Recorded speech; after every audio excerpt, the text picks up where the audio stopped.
This morning, a town shaken by a Hollywood surrogate scandal has a new chief.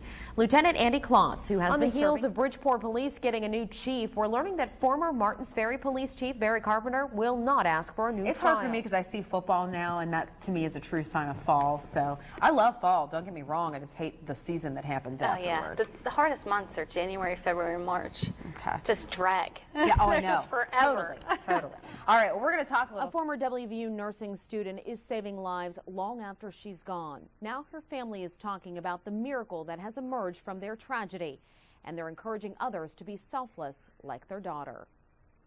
It's been years since an Independence Township woman visited a West Virginia casino and vanished without a trace. Now detectives are using new technology, and they're hoping your tips will help bring Karen Adams home. So how does a woman from Industry, Pennsylvania and her vehicle just vanish?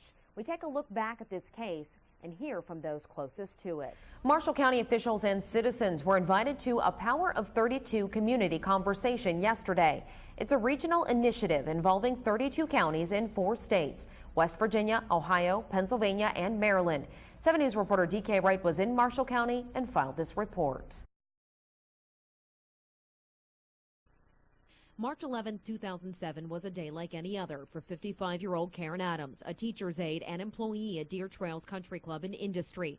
She made the trip to Mountaineer Racetrack and Casino in Chester, not far from the Pennsylvania state line.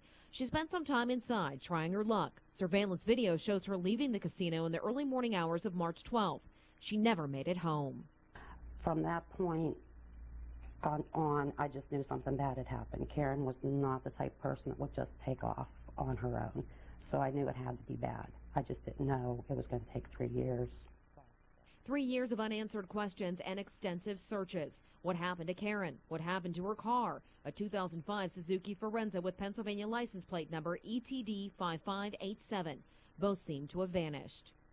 Yes, we worked hand in hand with Mountaineer, myself and the assisting officers from the county, from the FBI, my department, had made trips down to Mountaineer Casino and viewed their security footage of Karen being in there, Karen leaving the building, and there was no other information about her.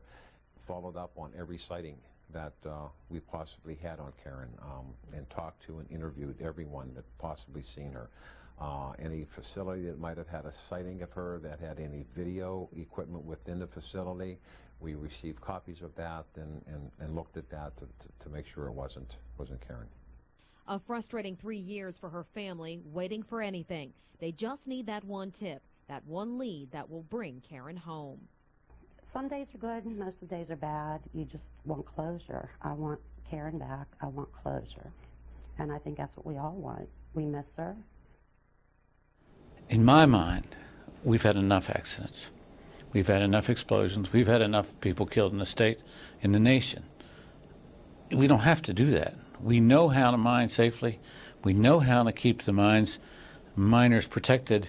We need to do that at every mine, every day. McAteer is the former assistant secretary for mine health and safety under the Clinton administration. He's been watching the Upper Big Branch mine disaster unfold, and he says it's disheartening. He says every time the country experiences another mining tragedy, ultimately it's due to bad decisions and mistakes. You can mine coal, and we do mine coal in this country, 25 years in a row without an accident, without an explosion. There are multiple, dozens of mines that do that.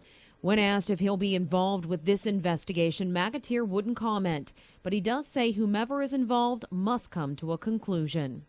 We have to. We have to. Otherwise they will have died in vain, and we mustn't let that happen.